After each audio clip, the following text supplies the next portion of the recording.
Today, I am very pleased to be chair section of keynote speaker with two presentations by Professor Nguyen Huu Minh and Professor Arnab Roy. Please note, you have 30 minutes for your presentation and 15 minutes for discussion for all of you. So, to ensure time, during the author's presentation, attendee can ask questions in the chat box. And now I would like to invite Professor Nguyen Huu Minh present your presentation is the topics main challenges of Vietnamese family nowadays and the coming year. Please, Professor. Okay. Good afternoon, ladies and gentlemen. Thank you, Professor Lê Thị Mai. I am sorry that I could not come to join in person with you today. And today I will present to you my presentation on the topic of families nowadays and the coming year. And I will try to keep within the time limit. And in my presentation, I will present about first I will introduce to you about the importance of the issue, and then that is a socio-economic context and challenges in husband-wife relationship, and challenges in caring and educating children, and challenges in elderly care, and some issues to be of concern. So we all know very well that family play an important role for development of each individual and for implementation of social function, preservation and transmission of national cultural value. Over the past few decades, there are a lot of socio-economic changes, and these socio-economic changes have significantly impacted family life in Vietnam. So in this presentation, I will highlight some main challenges facing Vietnamese family in the current period in the coming year. And my data from the National Census and recent latest survey. First of all, like the Vietnam Family Survey in 2006 and 2017.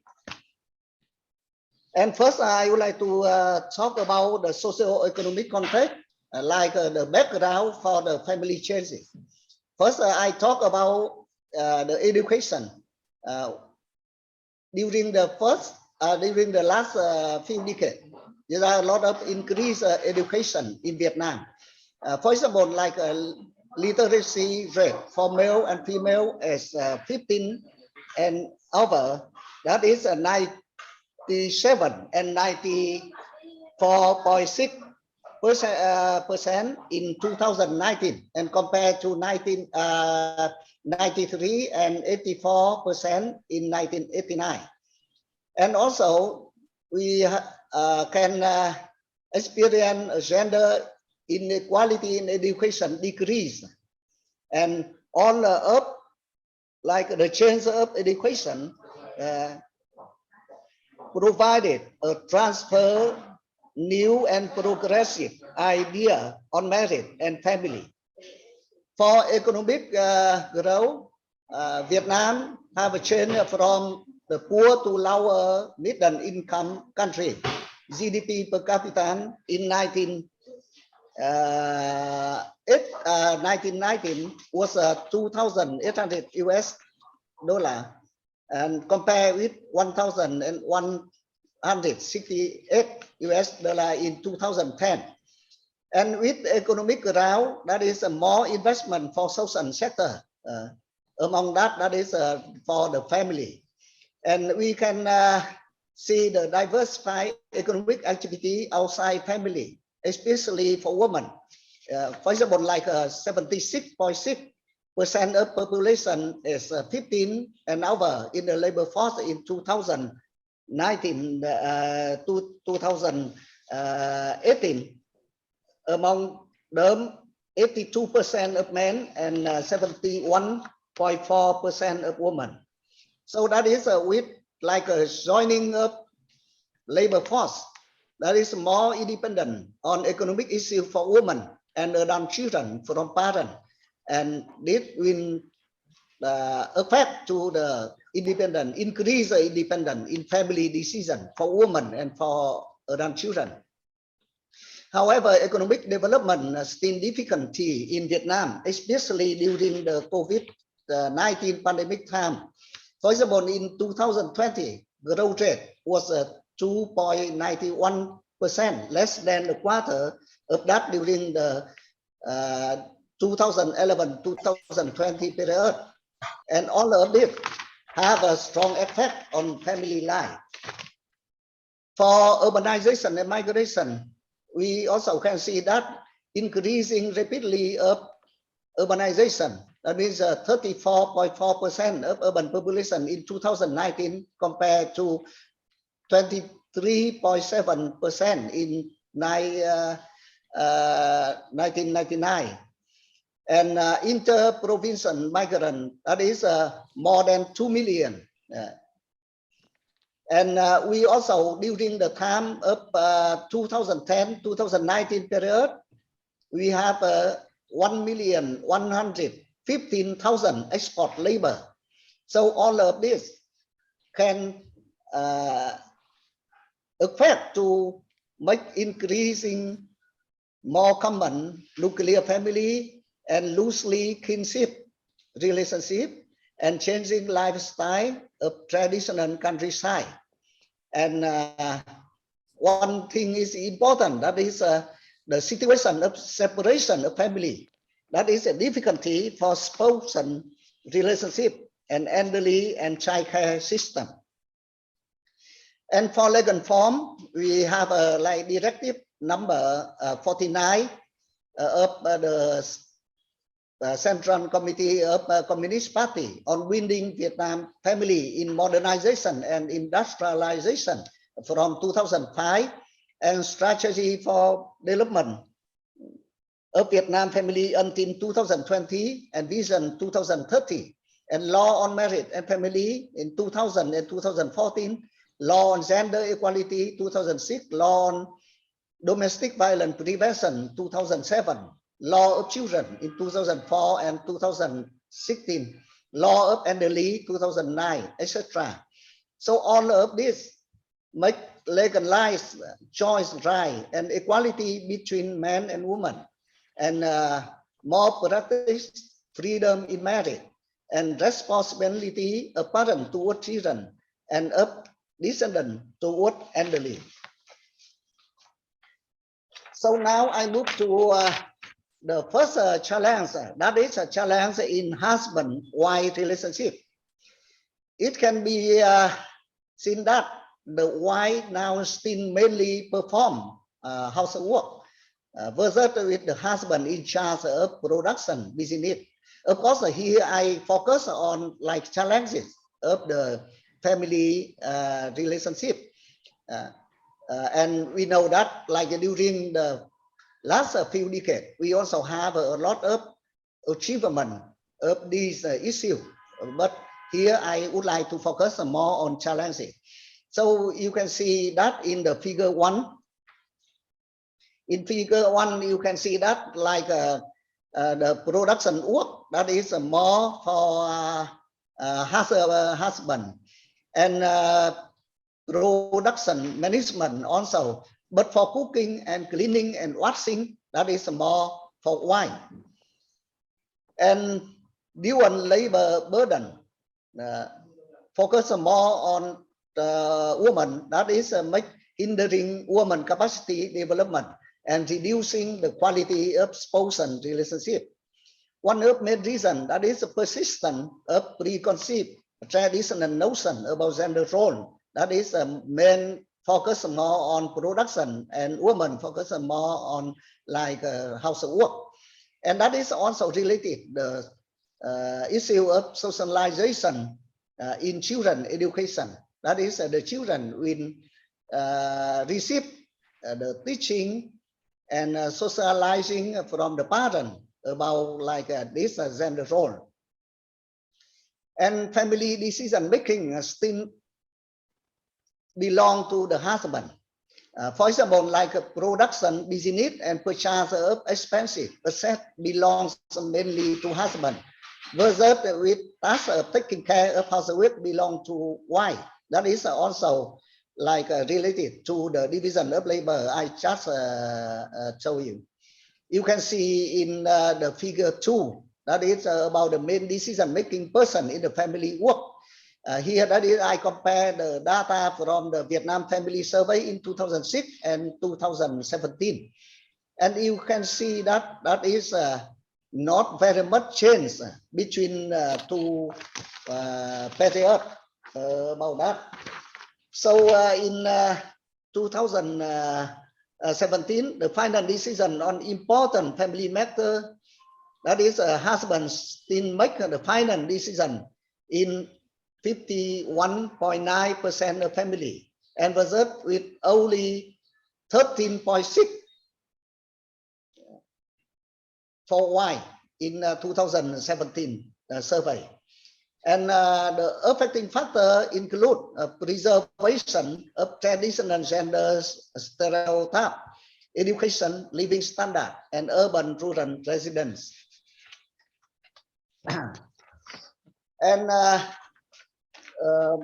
another thing that is also important when we talk about challenges in the spousal relationship, that is domestic violence against the wife still serious. In National Survey on Domestic Violence Against Women in 2019, during 12 months before survey, 27.8% women experience at least one form of violence, of which 4.6% experience physical violence. And for economic losses, 1.78 to 1.81% of GDP annual from like a domestic violence. That is, we can estimate it from two surveys like that. And we also pay attention that is the intervention of government and social organization still limited. And another reason include alcohol and drug use, attitude of keeping silence to save family face, limited awareness and community tolerance for violence, etc. And all of these reasons jointly influence domestic violence. That is for spousal relationship. And what are the challenges for the children and parent relationship? We can see that first, that is the time to care and education of children is very limited. Average 2.33 hours per day on activity of children under 18 years old. That is the time the parent spend for children. And that is will reduce the communication between parent and children. And the parent know very little about the children. And this, all of this cause negative consequences in parent-child relationship and increase the risk of deviant behavior in life. The second is status of children increase, but not much. First, we can see that the parents still decide on the work related to the children, and disrespect the children's right. And the violence against the children is still high. That is, the parents' teaching method change. Now we can experience like the situation that the parent teaching method change from imposing and prohibiting to analyzing for children. However, the violence against the children is still high. In the 2014 mixed survey, we see that 68.4% of children is 1 14 years subjected to at least one psychological or corporal punishment within a month before the survey. And some affecting factor we can see like parents' expectation about children modern pattern and development. That is the very high expectation from the parent, but not really like related to like a demand of the new period and the traditional culture of disciplining children. And that is many parents, they still consider like biting the children is still like a very necessary, or like the parents' education or family living standard. That means violence against children is higher in like the family with lower parent education or lower family living standard. And the third one, that is difficulty in challenges in elderly care. That is the first difficulty in maintaining cohabitation and care for elderly parents. The common expectation of cohabitation and living around to take care of own parents, that is a traditional one. However, with recent industrialization, that is separation, making separation of family, as I mentioned earlier. And also for the situation of aging population in Vietnam, the people with 60 years and over increased from 7.1% in 1979 to about like a 20% in 2019. So many old people live in illness for a long time, and that is a very high demand for health care for elderly. And the second thing, that is a significant proportion of all the people depend on their children, grandchildren. As we can see, like from traditional one, that is like the children will take care for the older parent, and also in the law of married family or the law of elderly, that is also put the responsibility of taking care of elderly people for the children. However, the life of the descendant family is still very hard. For example, like 10% of elderly live in poor household in the data in 2016. And medical care cost is a very economic burden for the children when they have to take care of the parent, when they have to go to the hospital or somewhere. So that is a cause mental loneliness for the elderly people.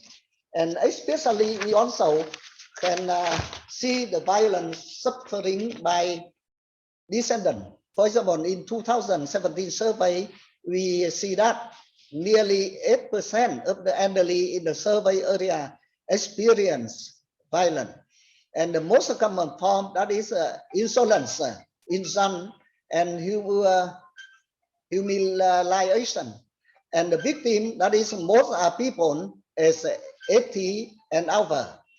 One of the cause, that is a generational conflict and property inheritance dispute, mentality of keeping science. That is very important to make like the violent worse and worse.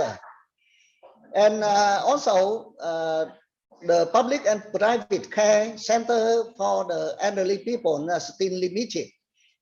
For public center, that is only special cases can accept.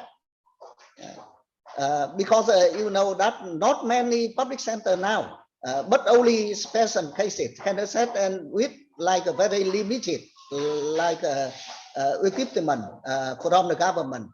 But for the private center, that is not much a private center for elderly people care in Vietnam. However, that is a very high service cost. So that is also very difficult for them to accept.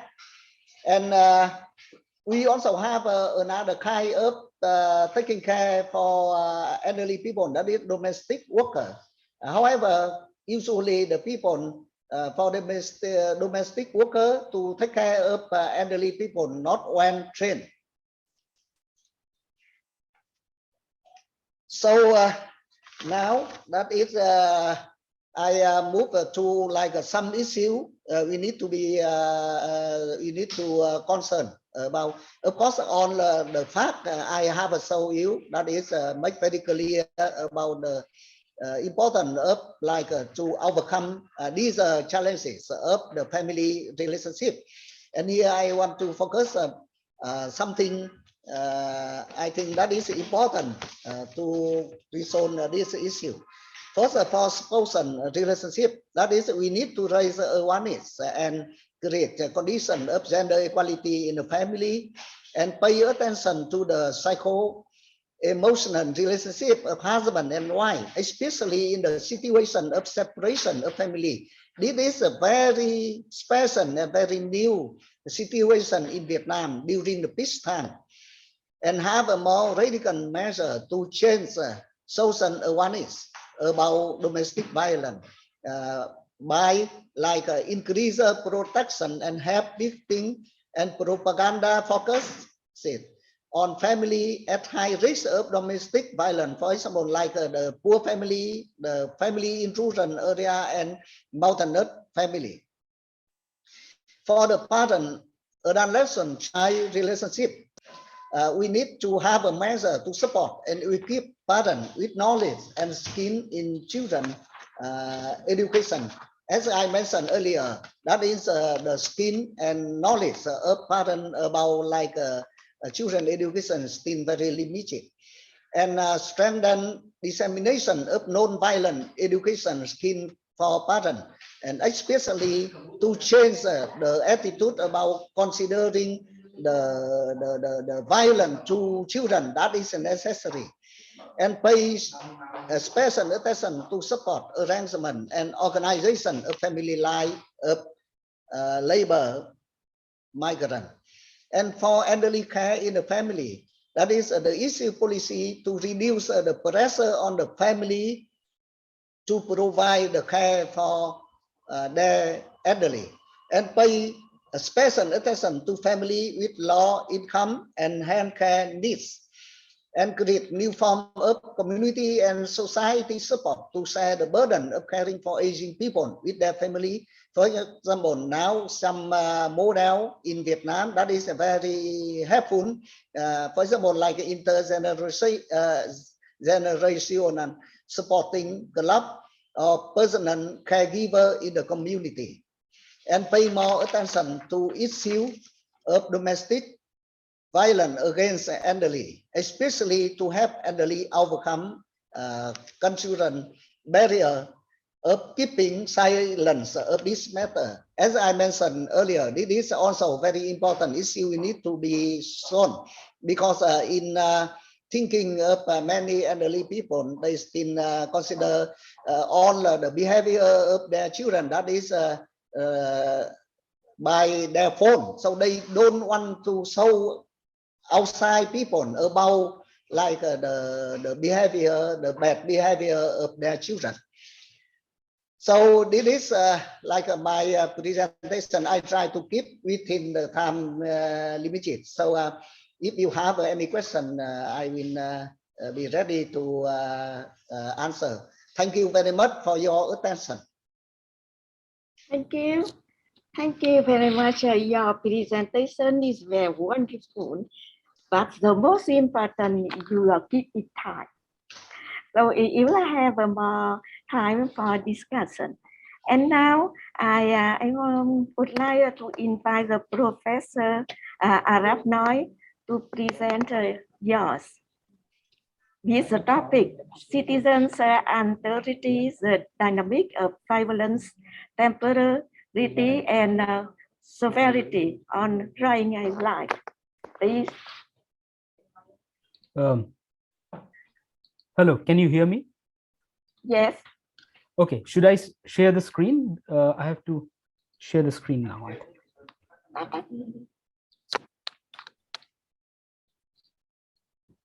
Okay.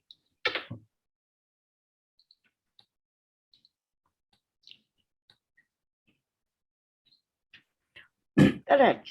Okay. Thanks, Professor Mai, for kindly introducing me. I'd also, want to congratulate the organizers for organizing this wonderful conference in these extremely difficult times. Thanks to Professor John Hartnick, who kindly invited me for a keynote address.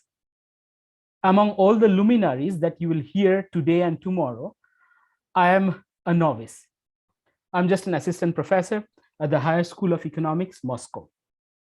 So today's topic, my presentation would be, it's titled Citizens' Alterity, the Dynamics of Violence, Temporality, and Sovereignty on the Rohingya Lives. The photos that you see here on the first slide is by my friend Ahmed Abid, who is a professor in Bangladesh and also a documentary filmmaker. I also thank him for sharing these photos. So very briefly, I will touch upon in few slides about the Rohingya identity, and then I will move on to the central argument. So Rohingyas are mainly Sunni Muslim inhabitants in the ancient region of Arakan since 18th century. Though the use of the term Rohingya started around 16th century. This region of Arakan officially has been designated as the Rakhine state of Myanmar from 1989. The Rohingyas usually, they are considered to have a mixed ancestry that comes from Arab, Moor, Pathan, local Bengalis because of long trade through sea route in this region. These kinds of hybrid identities emerged here. They use a language similar to Bengali, similar to the Chittagongian dialect of Bengali that is spoken in Bangladesh. And presently, they stay in Rakhine state in Burma, now Myanmar, of course, which gained independence in 1948. Since then, and mainly after the military coup that happened there in 1962 and later in 1988, we see a long history of persecution, discrimination, and exploitation against the Rohingyas. Mainly, it started after 1962. So if we see the long timeline, we will see that there are certain particular years from where it accelerated. In 1978, we see Operation Dragon King against the Rohingyas, when a large number of Rohingyas were, forcefully they came out of Myanmar to different regional countries. In 1982, their citizenship cards were taken away, and they were made stateless. In 1990s, we see that the Rohingyas, we have two Rohingya groups, the Rohingya Solidarity Organization and Arakan Rohingya Salvation Army, who started resisting this process with arms. And there were little skirmishes that started occurring from 2012 onwards, and these clashes intensified. In 2015, 16, 17, 18, and onwards, we see these, as kind of the persecution intensifies, we see atrocities, mass killing, rape, arson that continues. And Rohingyas in mass leaves Myanmar and mainly enters Bangladesh and surrounding countries. So in different phases, from Myanmar to Bangladesh, we see a number of Rohingyas coming to various other countries such as India, Pakistan, Thailand, Malaysia, Australia, Saudi Arabia, and even more. So the method that I applied for this research, my involvement started with this topic on this issue from 2015 onwards. So I started working in an organization named Move Media Communication, which is a public policy think tank as well as a development studies organization. And they had a project on trans-regional irregular maritime migration between South Asia and Southeast Asia of Bangladeshi migrants as well as the Rohingyas since 2015. In 2015 ongoing, so this led to a kind of field work that me and Ahmed Abid started doing in Bangladesh and Thailand. We had multiple field visits and in-depth interviews that we took in Cox's Bazar and Dhaka in Bangladesh and also in Thailand. Here I analyze particularly the effect of violence on Rohingya lives and the concept and how this idea is related with the notion of sovereignty and temporality. And I kind of proffer a conceptual argument here. So the central argument that I proffer here is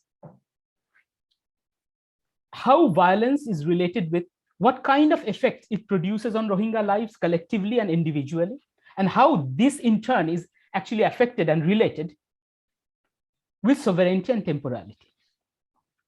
Now, on the one hand, we see that Rohingyas have faced violence that is corporeal, structural, epistemic, and largely individualized. The modality and type of violence differs by organization, of course, such as bureaucracy, police, civil society, and actors, such as state and non-state actors. However, the effect of violence and the lived experience vary by gender, age, class, religion, and other various intersectional factors. On the other hand, we see that the Rohingyas are subjected to orchestrated biopolitical violence at the level of collective or population. And that happens in a phase of biopolitical contingency. So these are the two concepts I will elaborate upon, mainly on the biopolitical violence and how that takes place in the context of biopolitical contingency. And my argument is hinged upon these two concepts. So it is the usual state affairs in crisis. So I argue that the sudden arrival of the refugees in Bangladesh starts a phase of biopolitical contingency, as somewhat accidentally, the regional geopolitics interferes with the domestic biopolitics, in which the usual affairs of the Bangladesh government with that of the citizens gets disrupted.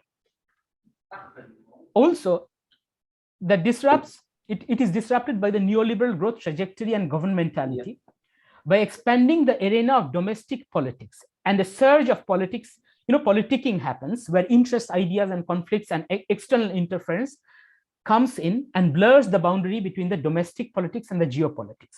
So between in the 2000s, particularly since 2008, we see an immense growth, economic growth in Bangladesh, mainly by adopting neoliberal policies that by the Awami League government.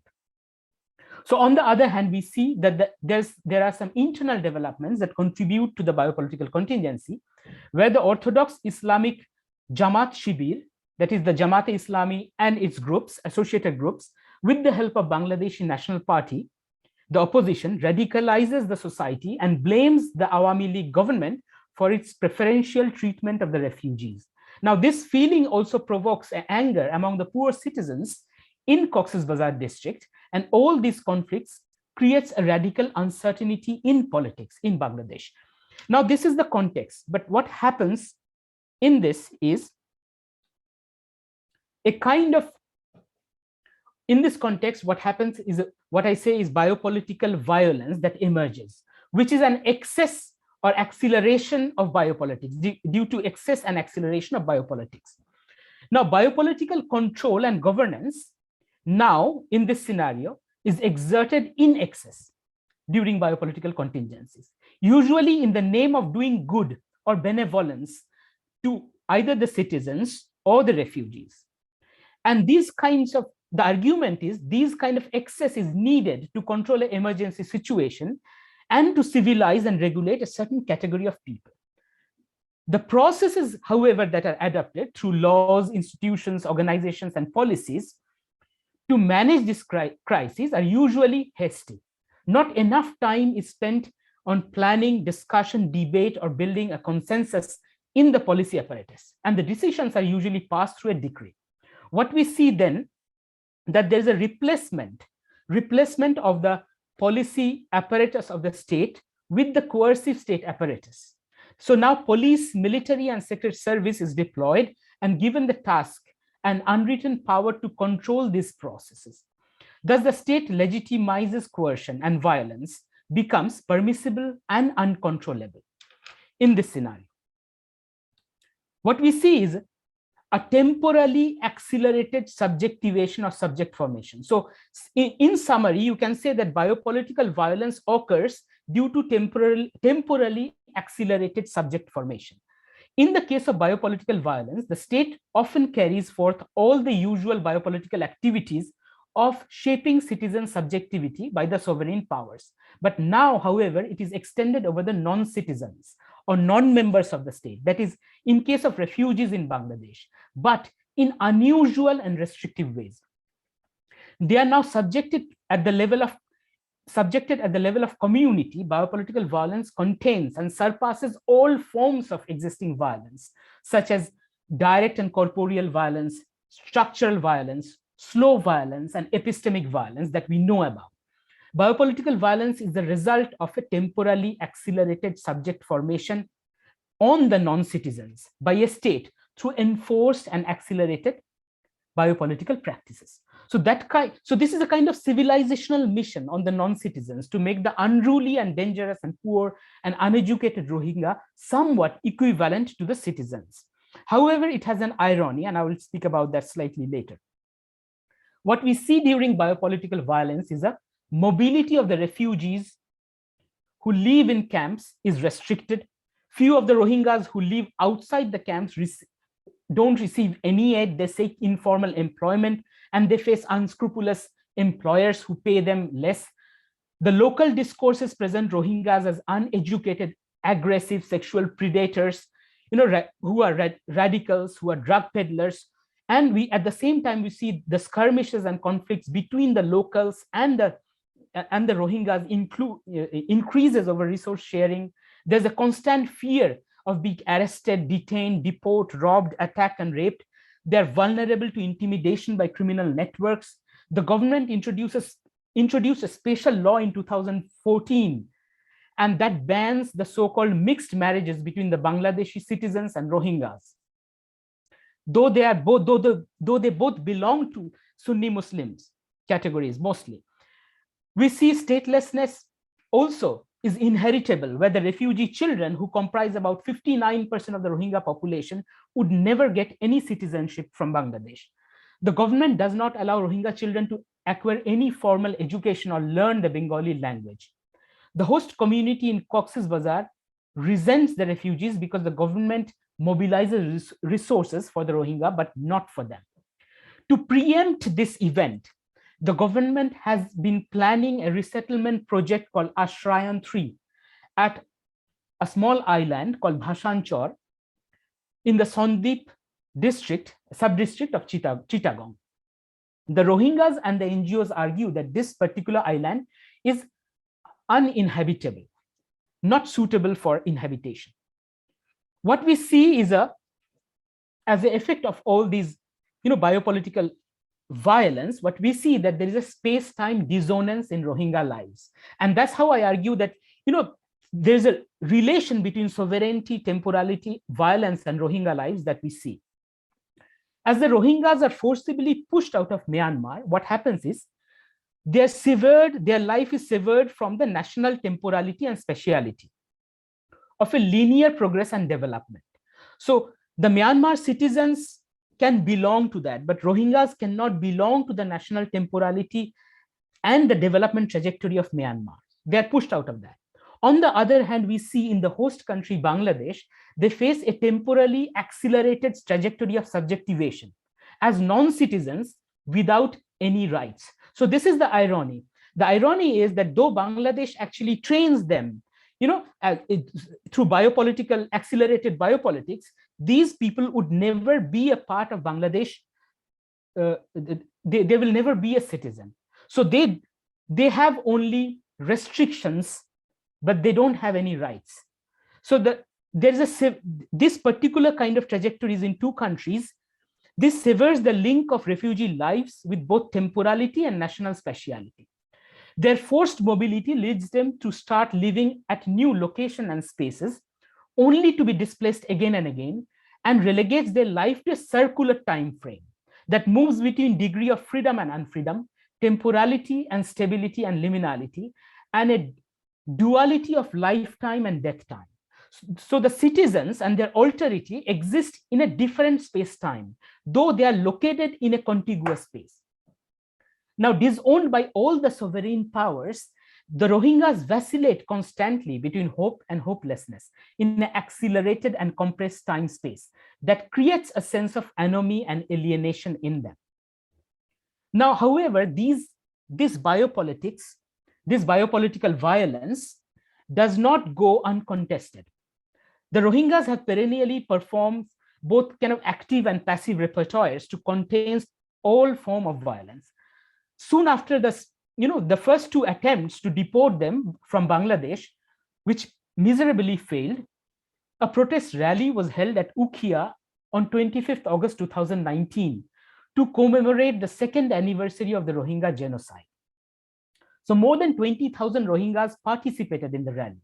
The rally was peaceful, and a popular leader of the Rohingyas, Mohibullah, urged the local and the international media in a video message to refrain from portraying the Rohingya rally negatively. It was a peaceful, largely peaceful rally. The government, however, was not able to stop the rally, though they've tried their best to stop this rally. And in effect, they were not able to stop the politicization of Rohingya memory and aspirations. Now, the limitations of the biopolitical violence, however, has its own limits. In retaliation of this rally, the government immediately transferred the RRRC commissioner and 7 top officials. They banned 41 NGOs from working in Cox's Bazar. The military was deployed to build barbed wires and fences around all these areas and camps. Watchtowers and surveillance were increased. So another act of biopolitical violence. Now, clearly, therefore, the method of deploying biopolitical violence in contingencies has its own limitations. It does not really work completely. The Rohingyas have, however, among the Rohingyas also, politics is emerging. So there are several factions within the Rohingyas who stay in Cox's Bazar, and they are in conflict with each other. The recent assassination of the Rohingya leader Mohibullah, who was actually the leader of this rally, has been recently killed, assassinated, allegedly by the Arakan Rohingya Salvation Army. However, the government might have provided some assistance to the ARSA in carrying out this assassination, has made the situation extremely chaotic and worse in Cox's Bazar, and even more biopolitically restrictive for both citizens and refugees. And this might be actually quite debilitating for the state politics itself. Sorry for the disturbances. I was not able to share the slides properly for some reason, but I hope that otherwise the talk was clear, and I will actually supply the slides later if necessary. I hope you have seen some of the slides. So I will end the talk here. I am in time. I hope I'm in time. Thank you, Professor Arnab Roy. Right. Your presentation, both of you, very attractive. It may raise some issues for discussion. And the first, I thank you for your keep time. So you will have more time for discussion. And now I see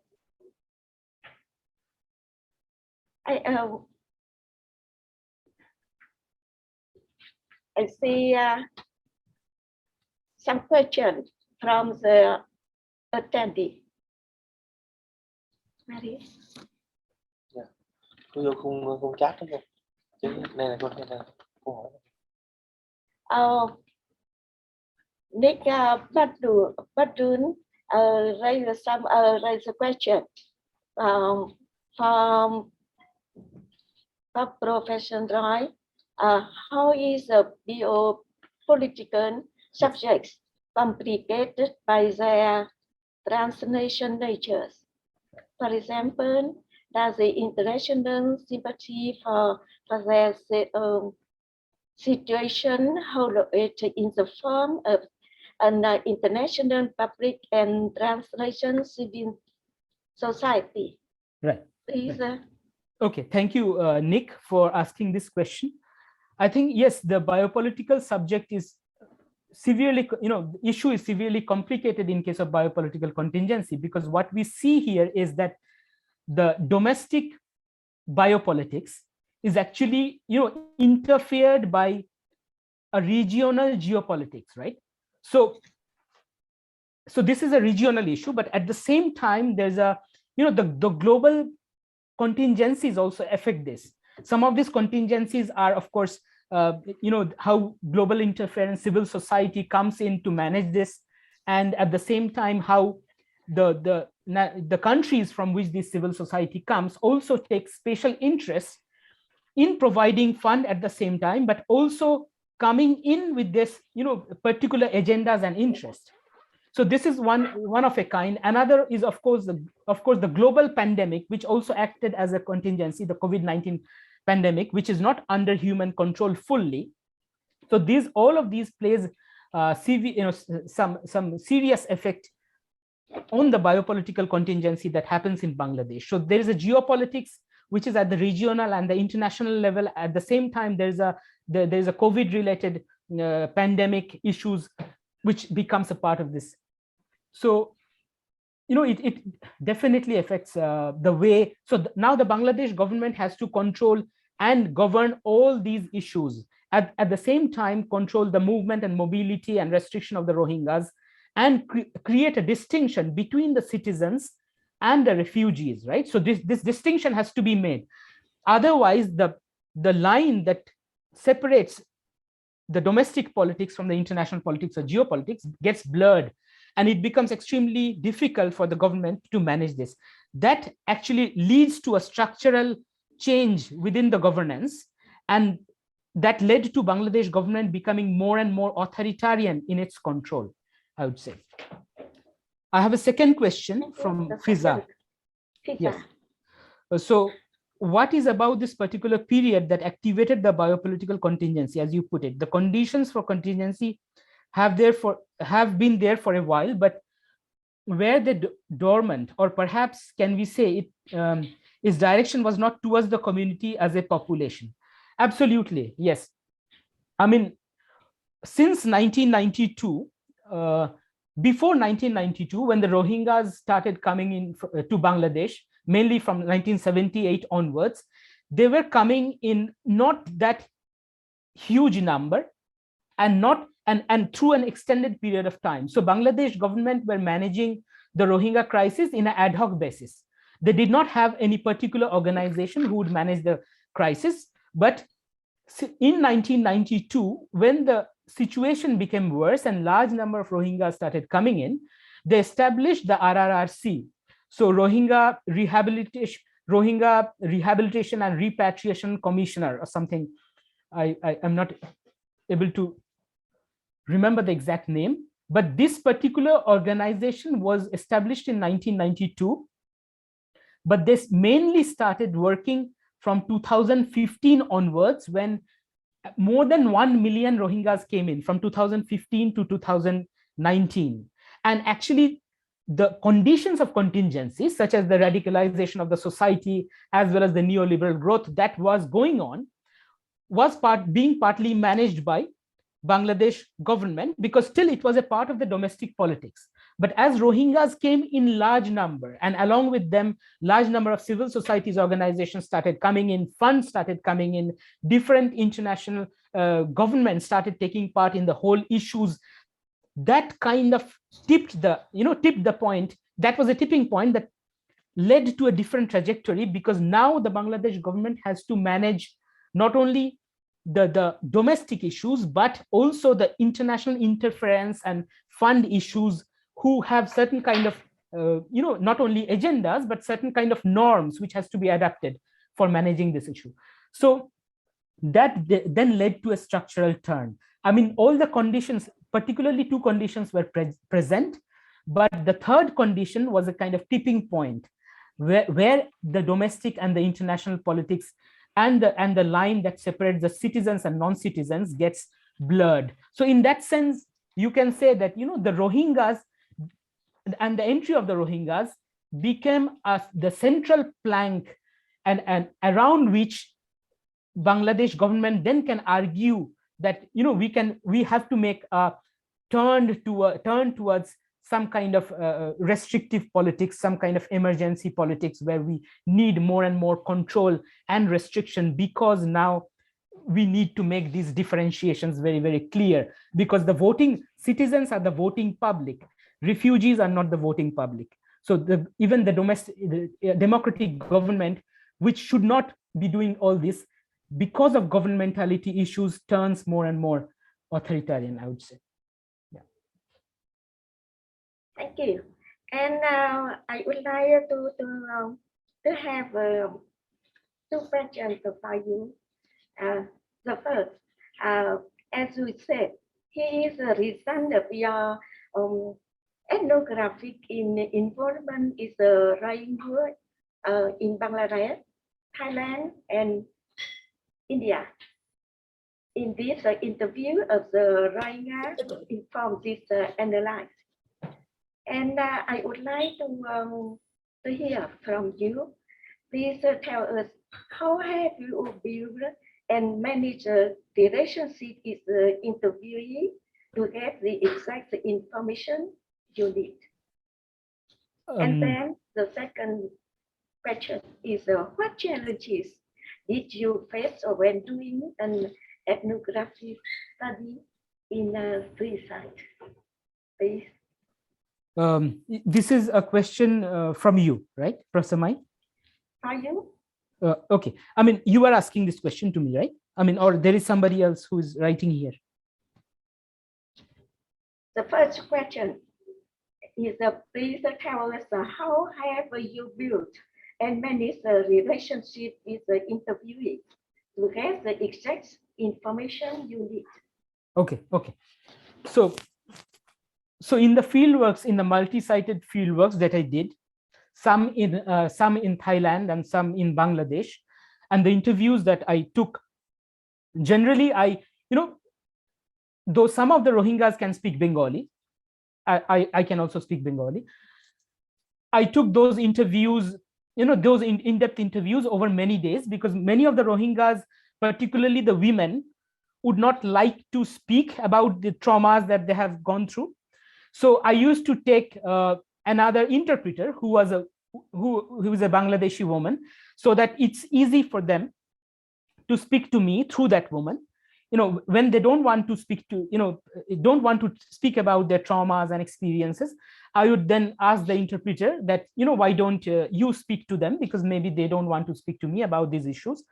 So these kind of sensitive issues I handle by taking one or two interpreters, sometimes some NGO workers, some activists with me, so that I can then probe into the question and about these ethnographic issues and interviews with them.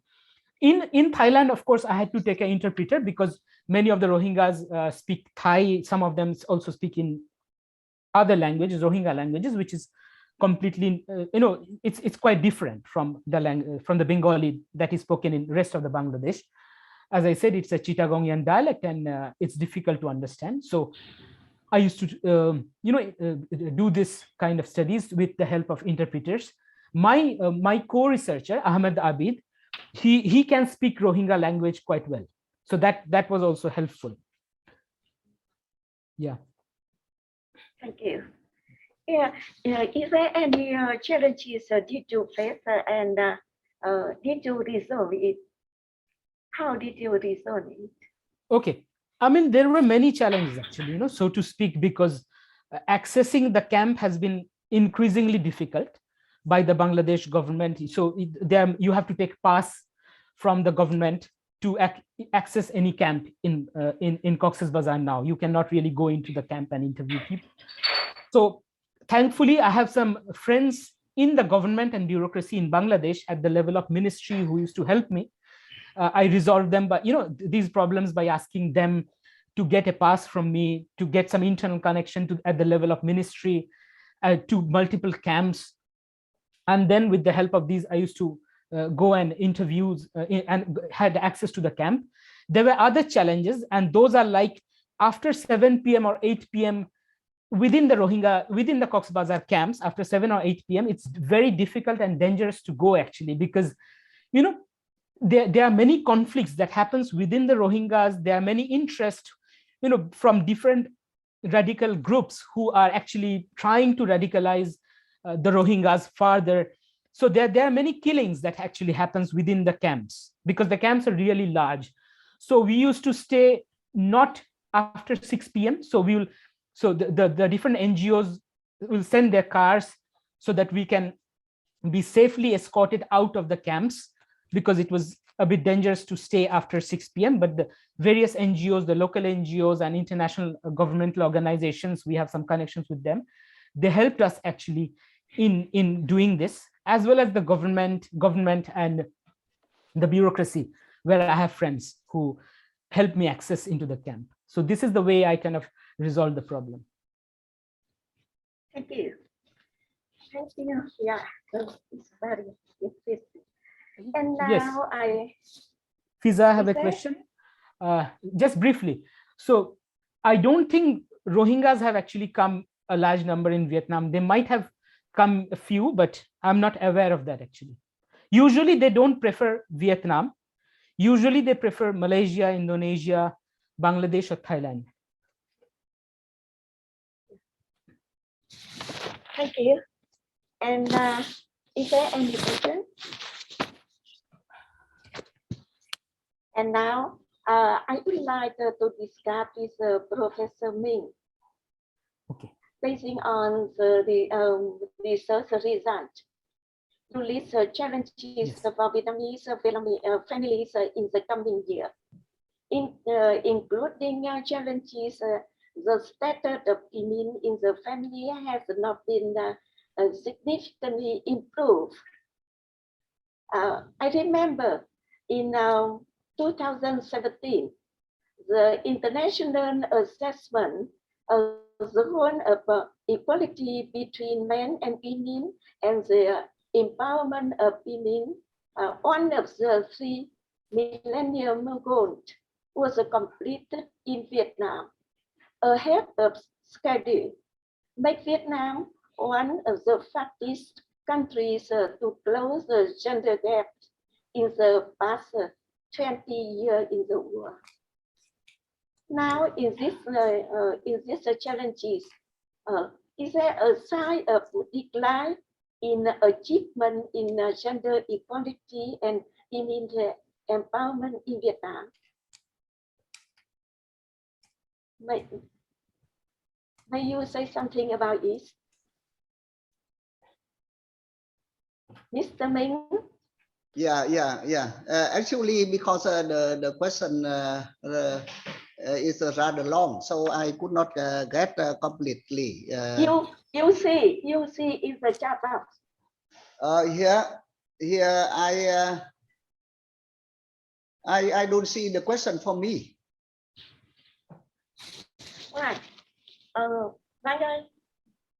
Yeah, can you put into the chat box? Yes, I put it.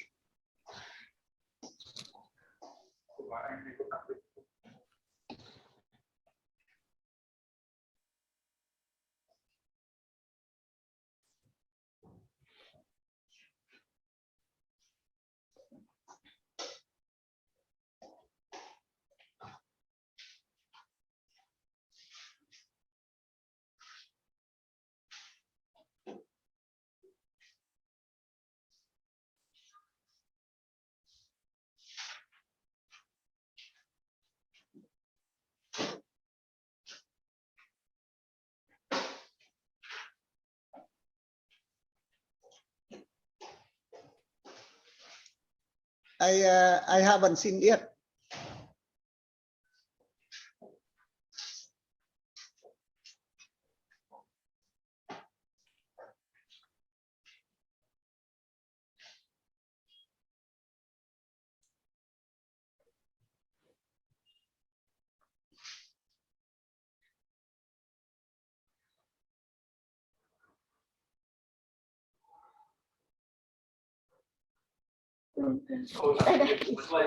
Please, Madam Fu, do you have any question for Professor Minh?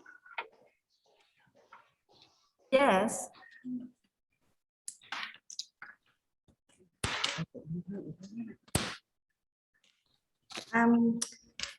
Thank you very much, the two speakers, for your very interesting talk. And I have a question for Professor Minh. Yes. In your talk, you mentioned a very interesting fact that the Vietnamese parents now changing the teaching method from imposing and prohibiting into analyzing children. Is it correct? Yeah. And then you also said that the parents now know very little about the children. So I see a little contradiction between the two. The more they analyze, the less they understand the children. Yeah, thank you very much for your question. Actually, because of time limited, so I cannot talk very like comprehensively about like the changing of method. So the first point is changing the method from imposing to like listening and explaining or something. But that is the major change. But the second thing that is still like a challenge in the method, that is a part of like the parent still use the violence method to teach children. So that is I show some number from the mixed survey in 2014. So that is not really contradiction, but that is the major change. That is we can see the change. However, the challenge is still like violence still happen. Yeah. So that means because the parents use violence to the children, so they let understand the children. Violent. Yeah. Let violent less, but still like serious, still like very.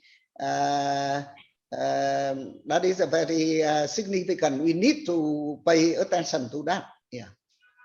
So what are the solutions for that?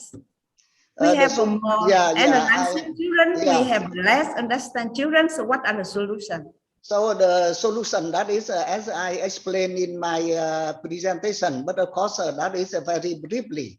So that is one of a solution. That is we need to teach or involve the parent into like the kind of communication and for propaganda, or like to teach them about like the skill and method of teaching children, because one of the reason why they still use the violence to the children, that is a traditional the notion that is considered like beating children or using violence to children. That is a necessity to teach them to become like the useful people or something like that.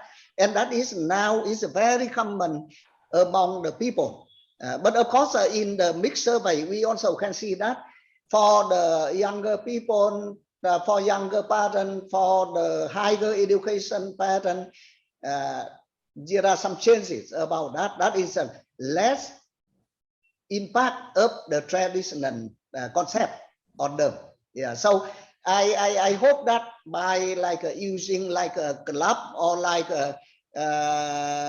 some like a training course for the parent, they can change their mind about like the way to teach the children. And of course that is pay attention to the violence method only. But for another thing, I also raise some issue to be concerned. Yeah, thank you. Yeah, thank you very much. Yeah. Okay, I saw some question here. Oh, along. Yeah. Basing on research and Ulysses challenge, it in has not been significant. Okay, I think the international set the goal empowerment is accomplished by making yeah. Okay. So here actually that is I consider it is a thing like a challenges. That is because of that's still not meet our expectation. But of course there are a lot of achievement over the last few decades about the gender equality. And the woman, not only in the family, but outside the family, the woman also get a lot of empowerment and some significant like improvement about their role and their status. But here, that is especially in the family, the role of women in the family is very important to explain for the role of women in society. So in family, even though like we can see the change, but I don't think that is a very significant change for the role or the status of the woman in the family. Here, if we measure that through like the indicator of like division of work or like making decision, so the mostly the man is still the person who make like the final decision in the family. So in terms of that, here that is just a few indicators to show about the status of women in the family. So the second question,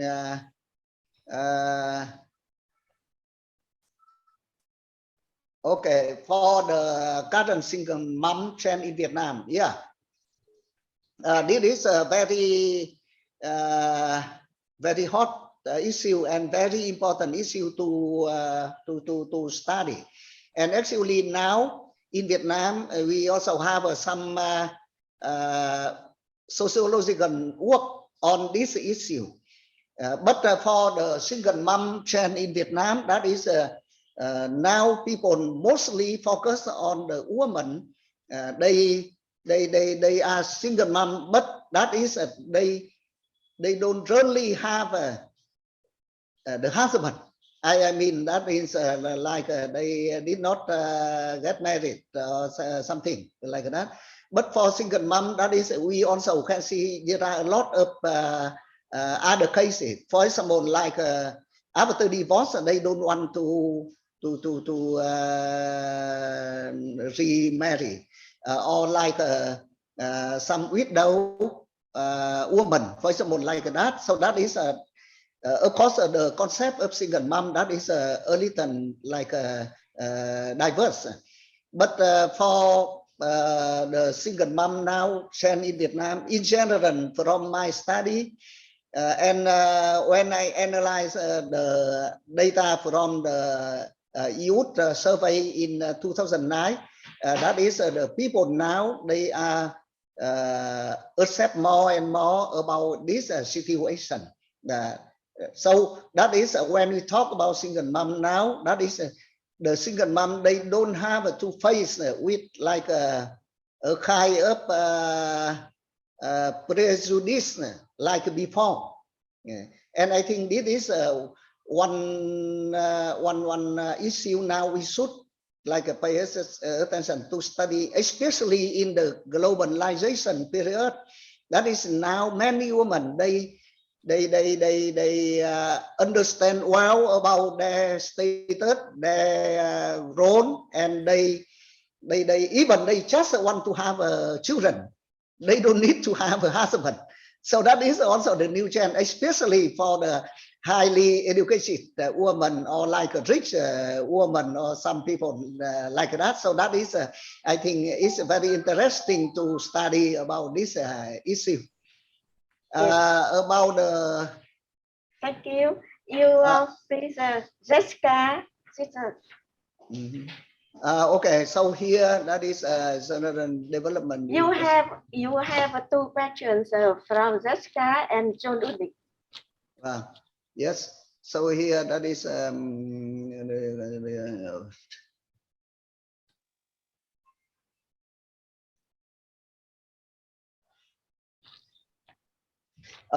okay, for Jessica question, I think that is also interesting question, and I think now in general, like the violence to the children in Vietnam now, in the concept of people, I think still a problem. That is because many the Vietnamese parents, they still consider like if like we want our children to become the good people or become the people they expect. We should teach them very strictly. And if we want to use like a strict behavior like that, that is including like the violence, and they don't consider that is a violence. That consider like that is like a usual method or like a common method. So that is now I think that is very important. But because the concept of consider like violence to children, that is necessary. So many people in Vietnam, they don't pay attention enough to this issue. That is a problem. If for the violence to women, now people maybe they pay more attention, but for children they don't pay enough attention to this. So I think that is also very important to discuss about that and have a study. Yeah.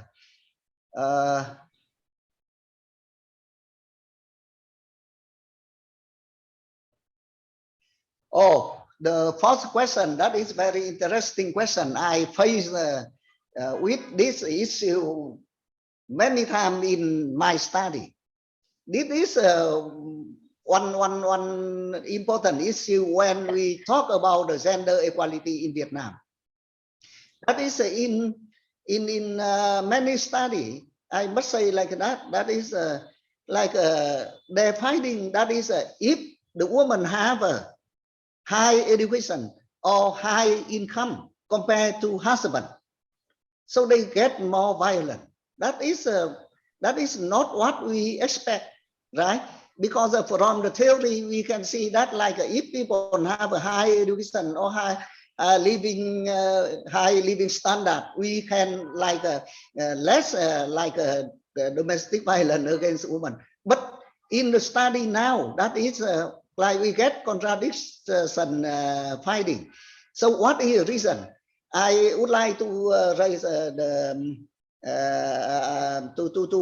provide one explanation like that. That is because in the tradition, like the men always consider they are in a higher position compared to women, and they get familiar with that. And now when women they get higher status, they get higher education, that is their knowledge and their skill and their ability to get income also higher the husband. The husband feel that is now their status is like decreased, and they cannot accept it. That is a problem.